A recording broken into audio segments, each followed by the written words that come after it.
वंदे लोकतिलकं शाश्वतवार्ताविभूषणम् अमरकृत्यसारं प्रबोधलोक जीवनं प्रणय प्रमदजागदीपनं वंदे जीवनं जीवनं सत्पुरुषं वंदे जीवन जीवनं सत्पुरुषं प्रिय परम जीवन सर्वस प्राण ठाकुर मोर परम पूजना श्री श्री लक्ष्मी परम पूजा श्री श्री बरदा प्रधान आचार्य श्री श्री दादांकर रातुल चरण मोर अनंत कोटि प्रणाम निवेदन करे। आज ये मातृ समय उपस्थित समस्त माँ मान मोर अंतर राव जय गुरुदेव निवेदन करे। आज ये मातृ समय सुंदर मनोज्ञ परिवेश सृष्टि करिछि कारण सुंदर सदग्रंथ पाठ भजन कोरस छड़ा गान एक इष्टमय आध्यात्मिक परिवेश सृष्टि करछि। वर्तमान झील माँ मैंने श्री श्री ठाकुरंकर से प्रदत्त मंत्र ग्रहण करी तांकर अनुशासनवाद मानि चलिबार भीतर देई जहाँ वास्तव में अनुभव करुथिले ताहा आपण मानक आगे तोड़ी धरुथिले। सतेरे आमे किछि समय पर एक अजणा आनंद राज्य मध्य रहिथिले। वास्तविक अनुभव हेउथिला सते जेमति ग्रीष्म ऋतुर प्रचंड तापरे समस्त जीव जगत सुखी जाइतिला बेले वर्षा ऋतुर आगमन रे जेमति पृथ्वी पुणी शस्य श्यामल भरी उठे ठीक सेमति दुख ज्वाला जंत्रणामय जीवन रे श्री श्री ठाकुरंकर से प्रदत्त अनुशासन मानि चलिया भितर देई से टिकक अनुभव करुथिले। कारण जेहेतु आमे ताको स्मरण मनन आउ चिंतन करुचे वास्तविक माँ जो कहते से पुण्य पथिर कथा sound of your God must reach me because I am the sound. कारण से होचंदी शब्द ब्रह्म आउ नाद सिद्धांत शास्त्र को शब्द ब्रह्म बोली विज्ञान को नाद सिद्धांत बोली प्रत्येक शब्द पाखे पहुँचे प्रत्येक प्रार्थना पाखे पहुँचे और जदि से प्रार्थना रे आमर मंगल थाए परम पिता से प्रार्थना मंजूर करती।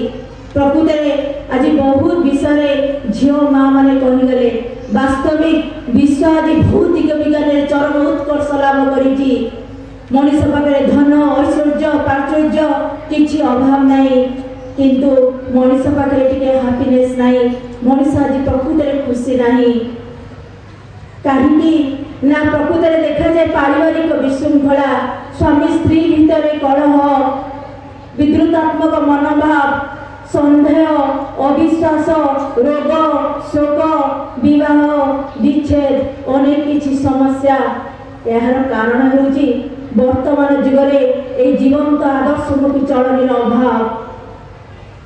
प्रकृत में बेले बेले मन भितर प्रश्न उठे ए समस्या कौन समाधान नहीं अब जिते हाउदास जीवन भितर आम प्रत्येक निजक प्रश्न करूँ प्रकृत में कौन आ भितर आम रक्षा पाइबानी ए नर्क जंत्रणा कौन प्रभु आमको रक्षा करेनि ए समस्या कौन के दूर हेनी से निर्भर बाणी दे श्री श्री ठाकुर कहते ए समस्यार समाधान अच्छी।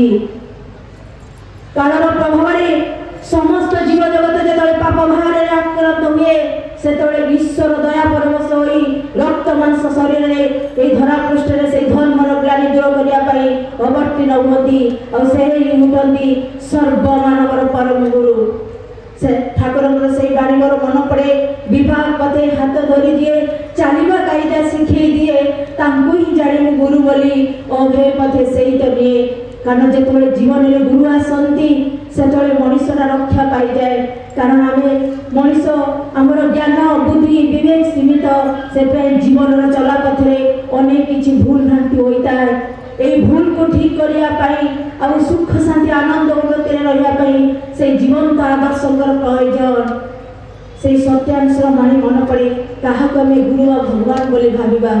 आज जगत में तो अनेक गुरु बोलुंट किंतु क्या आम सद्गुरु बोली भाविबा सत्यांश माणी जगतर समस्त ऐश्वर्य भल पाइबा जानिबा ओ कर्म जहां भितर सहज उत्साहित और जहां प्रति भल पाइबारे मनीषर विच्छिन्न जीवन जगतर विरोध चरम समाधान हुए से होचन मनीषर भगवान आते पूर्ण पुरुषोत्तम आसती आ सद्गुरुकर जो मनुष्यटा स्वर्णापन हुए से मनुष्यटा रक्षा पाई जाए यही पूर्ण पुरुषोत्तम श्री श्री ठाकुर अनुकूल चंद्र बीज मंत्र ग्रहण करी अगणित मनुष्य विशृंखलता जीवन श्रृंखला से मंडित होती असंख्य मनुष्य पाई सांत्वना विपद परित्राण रोग आरोग्य हताश आशा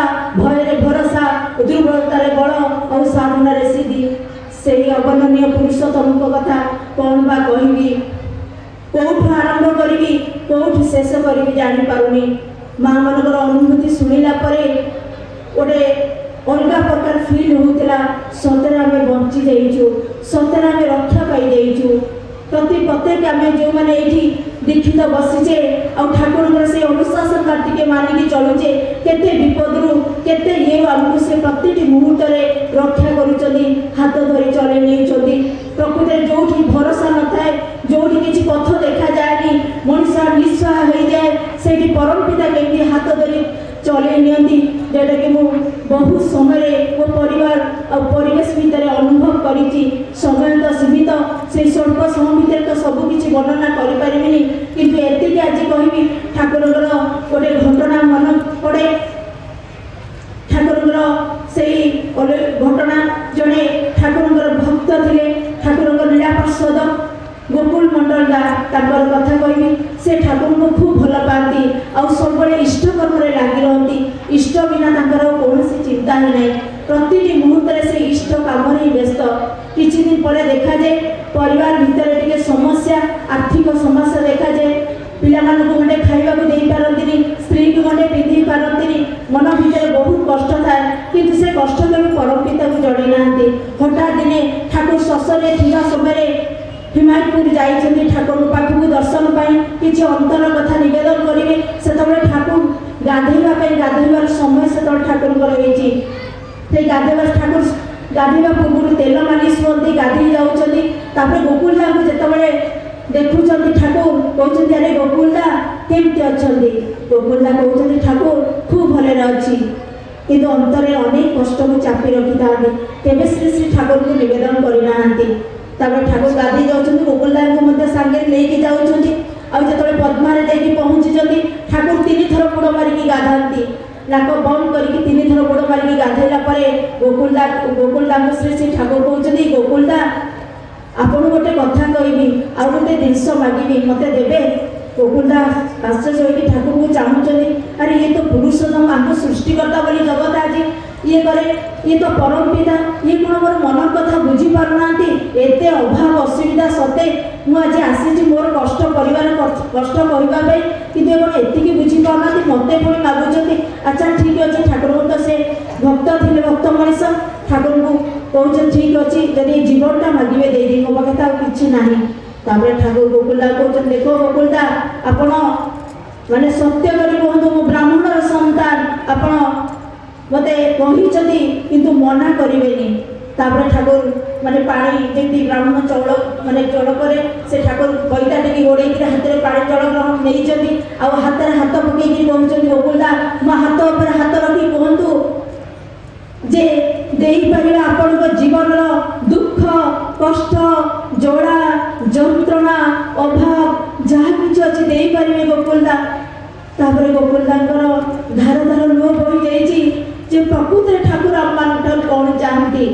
ଆଜି ଯେଉଁ ମା କହୁଥିଲେ ଯେ ଠାକୁର ମାଗୁଥିଲେ, ଆଜି ଆମେ ଯେଉଁ ଇଷ୍ଟବୃତ୍ତି କରୁଛେ, ଯେ କେତେ ଅକାଳ ବେଗରୁ ଠାକୁର ଆମକୁ ରକ୍ଷା କରୁଛନ୍ତି, କେତେ ଦୂର ଦୂରାନ୍ତ ମାନେ କଷ୍ଟ ଆମେ ଜାଣିନେ ଠାକୁର କେମିତି କାଟି ନେଉଛନ୍ତି, କେତେ ତା ଭିତରେ ଆମର ଜନ୍ମାନ୍ତର ଦାରିଦ୍ର୍ୟ ଗତି ଘଟୁଛି। ପ୍ରକୃତରେ ସେ ଇଷ୍ଟବୃତ୍ତି ଯିଏ ନ କରିଛି ତାର ଫଳଟା ସିଏ ଜାଣିପାରିବନି, କାରଣ କରିକିରି ହିଁ ଇଷ୍ଟବୃତ୍ତିର ମହତ୍ତ୍ୱ ମଣିଷଟା ବୁଝିପାରେ, କହି ବୁଝାଇ ଦିଆଯାଇପାରେ ନା। ଆଉ ଯେଉଁମାନେ କରୁଛନ୍ତି ବାସ୍ତବରେ ସେମାନେ ଅନୁଭବ କରୁଛନ୍ତି ଯେ ପ୍ରକୃତରେ ଇଷ୍ଟବୃତ୍ତିଟା କେମିତି ଆମର ରକ୍ଷା ବଜାଇ ଦେଇଛି। ଯେଉଁଟା ଇନ୍ଦ୍ରଜିତ ରାବଣର କରୁଥିଲା, ଯାହାକୁ ନିକୁମ୍ବଲା ଯଜ୍ଞ ବୋଲି କୁହାଯାଏ, ସେ ଅଜୟ ଅମର ଥିଲା। ଯେଉଁଦିନ ସେଇ ଯଜ୍ଞକୁ ନଷ୍ଟ କରାଗଲା, ସେହିଦିନ ସେ ଯୁଦ୍ଧରେ ପରାଜିତ ହୋଇଥିଲେ। ଠିକ୍ ସେମିତି ଏଇ ଇଷ୍ଟବୃତ୍ତି ଆମକୁ ଅଜୟ ଅମର କରି ରଖିଛି। ଯେଉଁଦିନ ଇଷ୍ଟବୃତ୍ତିରେ ଖିଲାପ ହୁଏ, ତାହେଲେ ମଣିଷଟା ଧୂଳିସାତ ହେଇଯାଏ, ତା ଜୀବନଟା ନଷ୍ଟ ହୋଇଯାଏ, କେଉଁ ଗ୍ରହର ବିପାକରେ ପଡ଼ିବ ତାର ଠିକଣା ନାହିଁ। ଯେ ପ୍ରକୃତରେ ମନ ଭିତରେ ପ୍ରଶ୍ନ ଉଠେ, এই ଗୁରୁ ଗ୍ରହଣ କଲେ ଆମର କ'ଣ ସୁବିଧା ହୁଏ? ବାସ୍ତବିକ ଜୀବନରେ ଗୁରୁ ଗ୍ରହଣ କଲେ ମଣିଷର ସୁଗୁଣ ଗୁଡ଼ିକ ଉଦ୍ଭାସିତ ଉଠେ ଆଉ ଦୁର୍ଗୁଣ ଗୁଡ଼ିକ ନିଷ୍କ୍ରିୟ ହୋଇଯାଏ। ବାସ୍ତବିକ ସେଥିପାଇଁ ଆମେ କେତେ ଭାଗ୍ୟବାନ, ପରମ ପିତାଙ୍କୁ ଆଜି ଜୀବନରେ ପାଇଛେ। এই ମା ଜଣେ କୁମାରୀ ଜୀବନର सार्थक उपरे कहते प्रकृति में कुमारी जीवनटा केते सार्थक हुए और कुमारी जीवन शिक्षाटा केते गुरुत्वपूर्ण वास्तविक ये पिता प्रति अनुरक्तिर कथा कहते जे प्रकृति में गोटे अपोजिट सेक्स प्रति गोटे आट्राक्शन थाए कारण पिता और पति गोटे धातु आसी जदि झीटा कुमारी अवस्था पितांकर सेवा साहचर्य सहित आलाप आलोचना करे बेस कर गोटे पिताटार मनटा को बुझी सेवा करे विवाह पर तार स्वामी जहाँ को विवाह तो से तो पुरुषटे ना आउ असुविधा हुए ना कसरत करने पड़े ना जीवन में आउ जीवनटा गोटे संघर्षमय जीवन हुए ना मना मतांतर मानिन हुए ना कारण से बुझीपे मो बापा को ये सेवा दूसरी मो स्वामी को मत ये सेवा देवाक पड़ो वास्तविक कुमारी जीवन चाली चलन आचार व्यवहार तार दाम्पत्य जीवन में बेस प्रभाव पकाए से सुगृहिणी हम कि सुजननी हम तार निर्भर करे चारित्र गठन में ठाकुर कहले देशर अवनति व उन्नति तार निर्भर करे कुमारी जीवन चरित्र गठन उपर आ भाभी देखु कुमारी जीवनटा केते इम्पोर्टेंस से ठाकुर अनेक कथा कही कुमारी मान से ठाकुर कहते कुमारी जीवन शिक्षाटा कौन हवा दरकार टे खाली चुंबक कही माने सरिया चेष्टा करेतु समय सीमित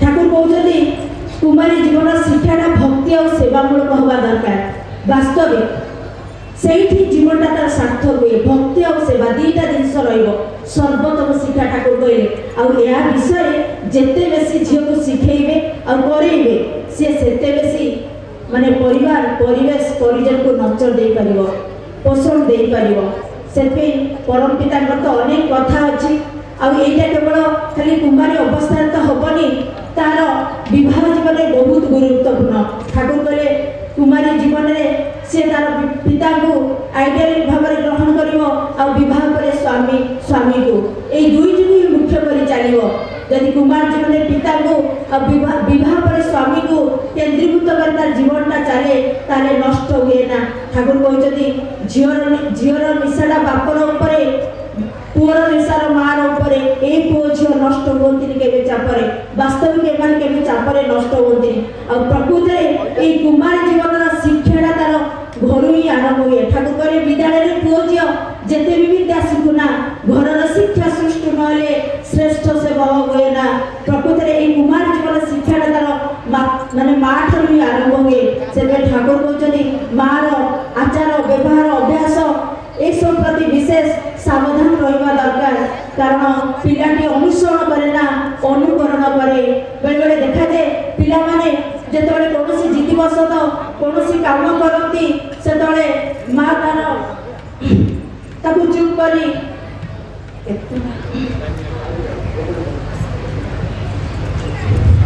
परिशेष समय तो सीमित मुझे जाने मत सब समय अभाव चेष्टा करी परम पिता पाखे ये प्रार्थना करी परम पिता समस्त से दिगरे चले नियंतु ठाकुर जमी चाहिए जो भाई झी जो भाई माँ जो भाई स्त्री हाँपाई आमको से करे नियंतु यह ही परम पिता पाखे सर्वशेष समस्त मंगल कामना करी जय कृष्ण।